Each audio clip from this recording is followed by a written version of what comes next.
semuanya, hari ini saya ingin berbagi materi yang sangat menarik di matematika peminatan, yaitu tentang bagaimana cara menentukan rumus persamaan trigonometri sin X sama dengan sin A. Sebelum kita masuk ke rumus, kita tuh harus tahu dulu kenapa sih kita harus belajar ini.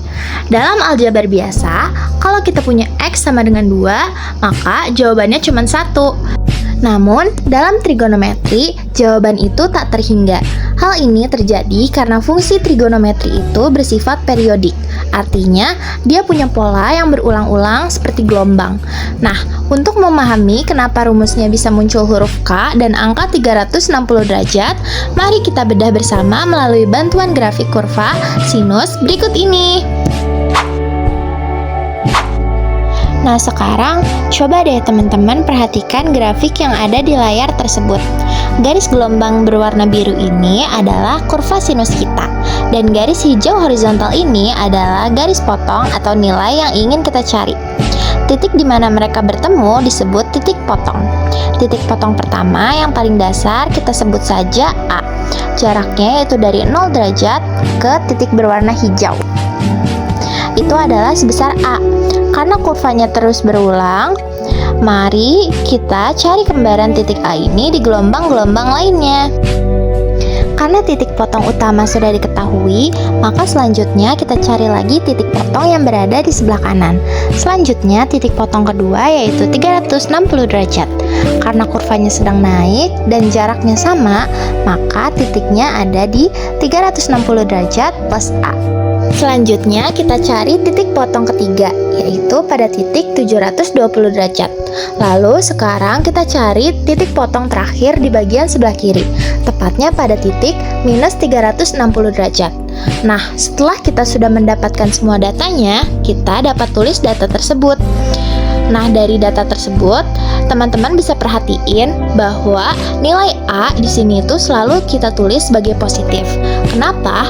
Karena kalau kita lihat dari grafiknya, baik di titik 360 derajat, 720 derajat, bahkan sampai minus 360 derajat sekalipun, semuanya berada di bagian kurva yang sedang naik. Dalam grafik sinus, kurva yang arahnya naik itu menandakan nilainya positif. Makanya, posisi titik potongnya selalu ada di sebelah kanan angka-angka tersebut. Itulah alasan kenapa polanya tetap konsisten. Nah, dari data-data tersebut, sekarang kita sudah dapat min 360 derajat plus A, 360 derajat plus A, 720 derajat plus A. Namun, supaya lebih rapih, bagian A-nya kita pindahkan ke depan. Jadi kita pindah ruas si A ini. Nah, di sini dapat dilihat dari data bahwa semua data itu mempunyai angka 360 derajat di dalamnya, kecuali si A ini.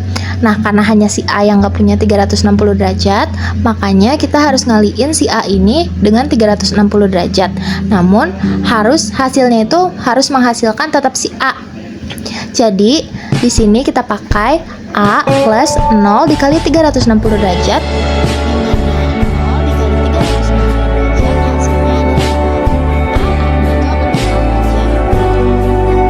Lalu di sini A min 360 derajat kita kalikan A plus min 1 dikali 360 derajat, biar hasilnya A min 360 derajat. Sama seperti A plus 360 derajat, si A itu ditambah 1 positif 1 dikali 360 derajat, supaya hasilnya sama aja dengan A plus 360 derajat. Selanjutnya di titik A plus 720 derajat kita tulis A plus 2 dikali 360 derajat. Nah, sekarang kita jadi mendapatkan rumusnya, yaitu A plus K dikali 360 derajat. Lalu karena angka 0, 1, 2, dan min 1 ini adalah bilangan bulat yang mewakili jumlah loncatan gelombang, maka kita singkat menjadi huruf K.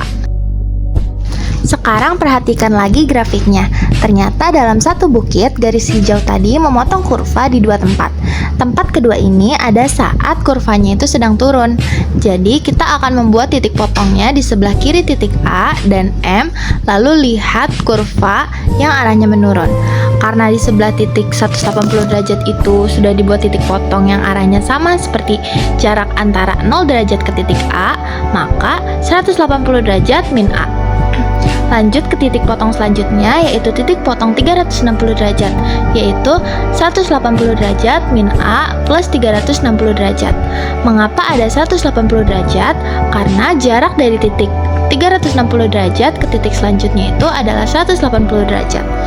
Yang terakhir, kita cari nilai dari titik potong dari titik min 360 derajat, yaitu 180 derajat min A min 360 derajat. Sekarang kita sudah punya data-datanya, yaitu 180 derajat min A min 360 derajat, lalu 180 derajat min A, lalu 180 derajat min A plus 360 derajat. Nah, karena di 180 derajat min A belum mempunyai 360 derajat di dalamnya, makanya kita harus membuat agar 180 derajat min A ada 360 derajat di dalamnya. Nah, maka 180 derajat min A min 360 derajat. 180 derajat min A plus 0 dikali 360 derajat. Lalu 180 derajat min A plus 1 dikali 360 derajat. Selanjutnya 180 derajat min A plus min 1 dikali 360 derajat. Kenapa dikali min 1? Karena min 1 dikali 360 derajat itu hasilnya min 360 derajat, sama dengan persamaan yang sebelumnya. Nah, selanjutnya 180 derajat min A plus 0 dikali 360 derajat. Nah, kenapa dikali 0? Supaya 360 derajat itu hilang. Jadi hasil akhirnya itu tetap aja 180 derajat min A. Nah, yang terakhir 180 derajat min A plus 1 dikali 360 derajat. Karena dengan dikalikan min 1 hasilnya akan sama dengan 180 derajat min A plus 360 derajat. Nah, dari data-data tersebut, sekarang kita dapat memperoleh rumus baru, yaitu 180 derajat min A plus K dikali 360 derajat.